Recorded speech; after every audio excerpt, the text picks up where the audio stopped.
नमस्कार साथियों, एक बार फिर आप सभी का स्वागत है एजुटेनमेंट शो पर, जहां आज हम एक बार फिर लेकर आए UP TET C TET super TET 2020 की श्रृंखला, जिसमें आज का विषय हमारा हिंदी शिक्षण। और आज हम एक पहला भाग लेकर आए इसका। देखिए, अभी तक हमने क्या किया था, हिंदी में सभी प्रकरणों के हम अलग अलग वीडियो लेके आए थे, जिसमें रस, छंद, अलंकार, समास, संधि, कारक की वीडियो आ चुकी है और जो टॉपिक बचे हैं उन पर वीडियो आपको जल्दी मिल जाएगी। अब हम क्या कर रहे हैं, हिंदी साहित्य के प्रश्नों का एक समावेश लेके आ रहे हैं, जिसमें हम 40 प्रश्नों के कई सीरीज लेकर आएंगे, जो कि परीक्षा की दृष्टि से बहुत ही ज़्यादा महत्वपूर्ण होंगे।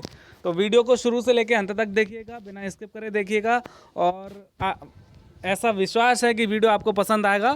तो इसका हमने जो नाम दिया है, साहित्य के सुपर 40 क्वेश्चन। आज का दूसरा पार्ट भी आपको जल्द मिलेगा। ऐसे करके इसके 5 पार्ट जो है 200 क्वेश्चनों की एक सीरीज बनाई गई है, वो आपको जल्दी मिल जाएगी। तो वीडियो को शुरू करने से पहले अगर आप हमारे चैनल पर नए हैं तो हमारे चैनल को सब्सक्राइब करके बेल आइकन दबा दें, जिससे आने वाली वीडियोज़ का नोटिफिकेशन आपको मिलता रहे। तो आइए हम वीडियो को शुरू करते हैं। पहला क्वेश्चन जो हमारा है, देवताओं की लिपि किसे कहा जाता है? देखिए, देवताओं की लिपि किसे कहा जाता है, तो ये इसका आंसर होगा हमारा देवनागरी लिपि। देखिए, हिंदी और संस्कृत भाषा को हम लिखते हैं देवनागरी लिपि में, और इसीलिए इसको देववाणी भी कहते हैं। तो देवताओं की लिपि देवनागरी लिपि। अब इसमें कई प्रश्न और सारे बन जाते हैं कि भाई अंग्रेजी की लिपि क्या है, तो अंग्रेजी की लिपि है रोमन। पंजाबी की लिपि पूछी जाए तो उसकी है गुरुमुखी। ठीक है, तो ऐसे तमाम प्रकार के प्रश्न हैं जो लिपियों से संबंधित हैं, तो इसको आप देख लीजिए। दूसरा है आपका, हिंदी साहित्य में हालावाद के प्रवर्तक कौन थे? देखिए, हालावाद के जो प्रवर्तक में अगर किसी का नाम आता है तो वो है डॉक्टर हरिवंश राय बच्चन, जो कि अमिताभ बच्चन जी के पिता हैं। तो इसका उत्तर होगा हरिवंश राय बच्चन। अगला है, भारत का शेक्सपियर किसे कहा जाता है? तो भारत का शेक्सपियर कहा जाता है कालिदास को। कालिदास को महाकवि का दर्जा दिया गया है, और मतलब भारत का उन्हें शेक्सपियर कहा जाता है। मैथिली किस राज्य की भाषा है? देखिए, मैथिली जो है आपकी बिहार की भाषा है, वहाँ पे मैथिली बोली जाती है। मतलब जो कह सकते हैं आम जनमानस की भाषा है, मैथिली है। अगला प्रश्न हमारा, अमीर खुसरो ने जिन मुकरियों, पहेलियों और दो सुगनों की रचना की है, उसकी मुख्य भाषा क्या है? देखिए, अमीर खुसरो एक बहुत बड़े शायर कह सकते हैं हम उन्हें, और कवि के रूप में उनको दर्जा मिला हुआ है। तो उनकी जो भाषा थी लिखने की, लेखन की, वो खड़ी बोली थी। ठीक है,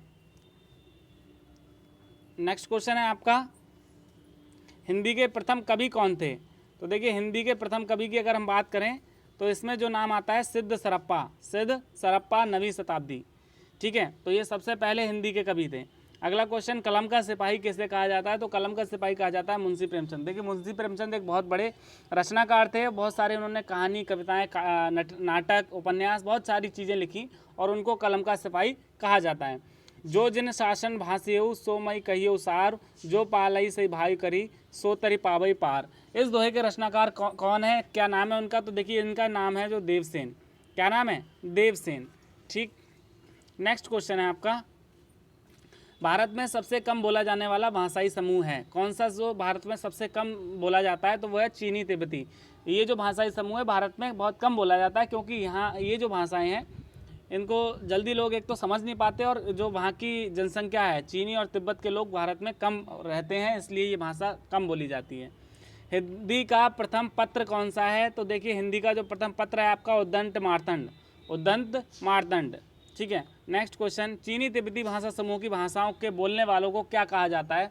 देखिए, जो चीनी और तिब्बती भाषा बोलते हैं उनको हम निषाद कहते हैं। क्या कहते हैं? निषाद। नेक्स्ट क्वेश्चन, हिंदी विषय पर प्रथम ज्ञानपीठ पुरस्कार पाने वाले कवि कौन थे? तो वो थे आपके सुमित्रानंदन पंत। देखिए, इनको जो है सुमित्रानंदन पंत को चिदम्बरा पे मिला था प्रथम ज्ञानपीठ पुरस्कार हिंदी भाषा के लिए।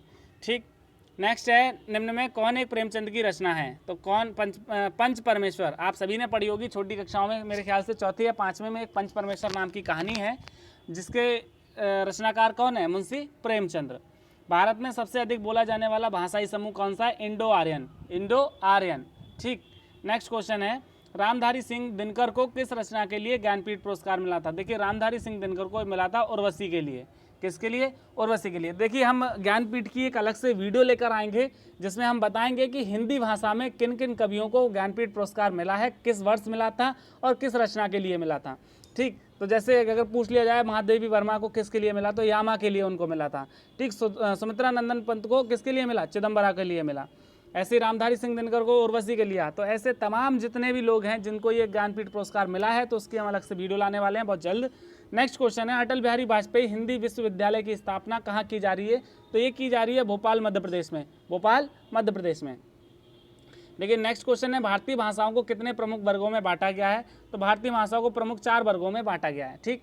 नेक्स्ट क्वेश्चन, देश का पहला राष्ट्रीय हिंदी संग्रहालय कहाँ स्थापित किया जा रहा है? तो देश का पहला जो राष्ट्रीय संग्रहालय हिंदी का वो स्थापित किया जा रहा है आगरा में। ठीक, कहाँ स्थापित किया जा रहा है? आगरा में। नेक्स्ट क्वेश्चन है आपका, भारत के प्रथम राष्ट्रकवि कौन है? अगर राष्ट्रकवि की बात की जाए तो राष्ट्रकवि का दर्जा जो दिया गया है मैथिली शरण गुप्त को दिया गया है, उन्हें भारत का प्रथम राष्ट्रकवि कहा जाता है।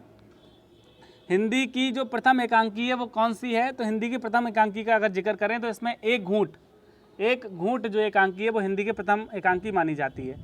हिंदी साहित्य के इतिहास को कितने कालखंडों में विभाजित किया गया है? देखिए मुख्य रूप से हिंदी साहित्य के इतिहास को 4 कालखंडों में क्या किया गया? विभाजित किया गया। कौन कौन से?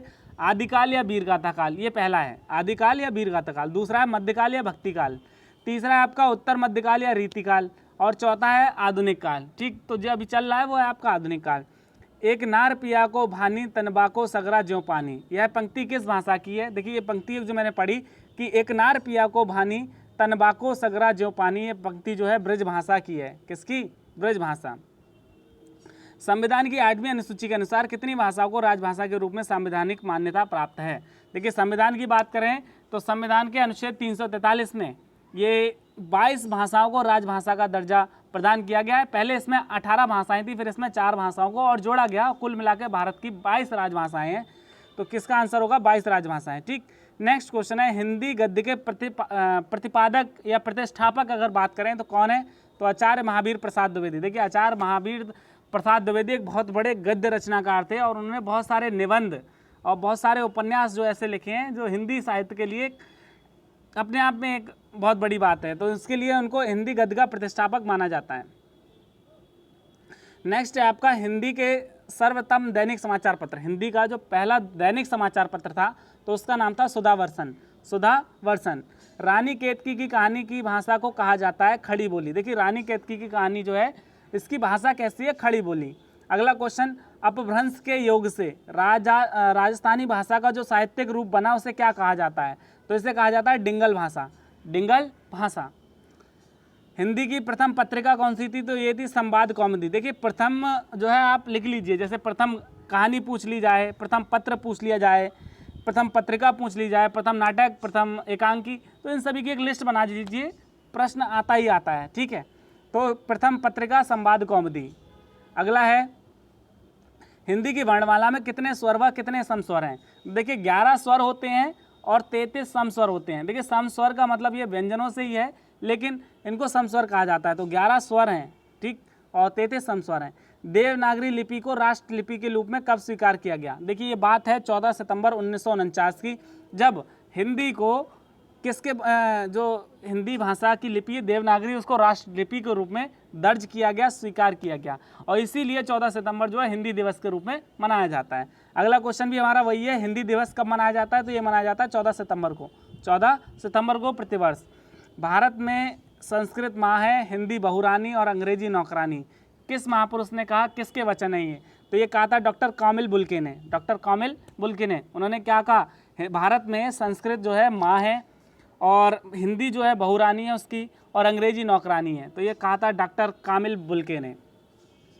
अगला प्रश्न है, संविधान की 8वीं अनुसूची में शामिल की गई 4 नई भाषाएं। अभी मैंने आपको बताया कि पहले 18 भाषाएं थी, फिर उसमें 4 भाषाओं को ऐड किया गया था। कौन कौन सी थी? वो थी आपकी संताली, मैथिली, बोडो और डोगरी।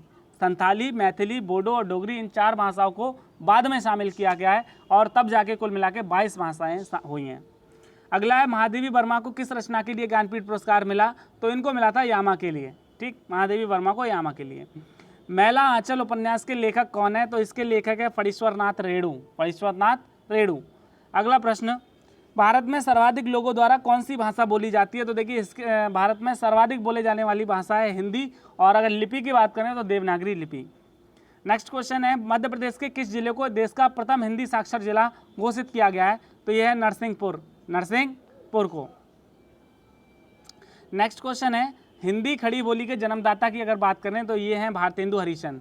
ठीक, आधुनिक युग की मीरा किसे कहा जाता है? आधुनिक युग की मीरा जो है महादेवी वर्मा को कहा जाता है। हिंदी साहित्य की प्रथम कहानी कौन सी थी? तो ये थी आपकी इंदुमती। तो देखिए वीडियो तो यहाँ पे हमारा समाप्त होता है। अब बात करते हैं आने वाली वीडियोस की। देखिए हम जो है कई सारी वीडियो तैयार कर रहे हैं, जिसमें एक वीडियो जो हमारी होने वाली है हिंदी की प्रमुख रचनाओं, उसमें हम सबको अलग कर देंगे, गद्य की अलग, पद्य की अलग, नाटक, उपन्यास, एकांकी, सबको अलग अलग करके कवियों के हिसाब से उसको लाएंगे। बहुत जल्दी आपको वीडियो देखने को मिलेगा। बाकी हिंदी के जो भी प्रकरण बचे हुए हैं उन पर भी बहुत जल्द वीडियो आने वाली है।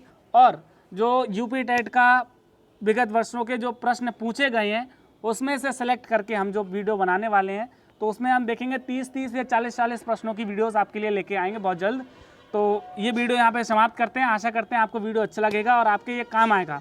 तो इस वीडियो को लाइक करें अगर आपको पसंद आए, और इस वीडियो को ज़्यादा से ज़्यादा शेयर करें कि इस वीडियो को हर उस बच्चे तक, अभ्यर्थी तक पहुँचाएँ जो यूपी टेट, सी टेट या किसी भी टीचिंग एग्जाम की तैयारी कर रहा है।